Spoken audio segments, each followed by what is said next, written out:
will as well, as this battle will continue here. Lap 14, running of 133. It's definitely heating up in the bottom end of your top 10 here, Randy. Top 5 being a little patient right now, although this front pack has closed up. Marco Brazil looking at the back of Tim Olgert, so Tim may need to get a move on and try and pass Demerit if he wants to stay in front. Yeah, he might, but like I said, this is still early going for Tim, and we know that Tim is very, very good at making up a lot of time in that pit stop sequences. And actually, we do have a yellow out on the racetrack. Let's see, we're not quite sure what it's about. We have a car flipping in turn number 4, Rachel. Tony's we showing. do indeed. That's Donald Stroud there in that Races for Christ machine. We'll try and get a replay for you and see what happened. And once again, looks like his replay is up on your screen.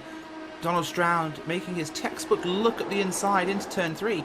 This time, had a nose under there, didn't back out as he was forced to the apron there by Niles Anders. And round he goes, collecting 3 cars. There are at least 3 cars involved in that one, and that looks like the end of the day for the Races for Christ machine of Donald Stroud and Niles Anders.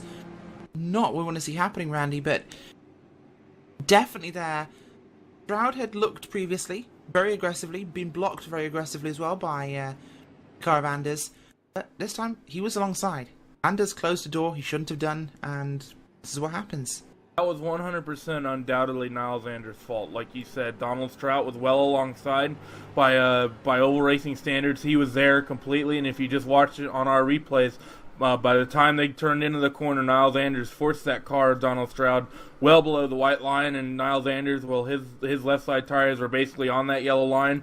And guess what? These Indy cars, they have a lot of aero, but they can't really turn when they're on that apron. And Donald Stroud pushed up the racetrack, and I'll just have to say this: Niles got what Niles deserved, and you block someone like that, and you're lucky if you don't get taken out of the race. I think Niles should just be happy he didn't have to waste a bunch of his time and have it happen later.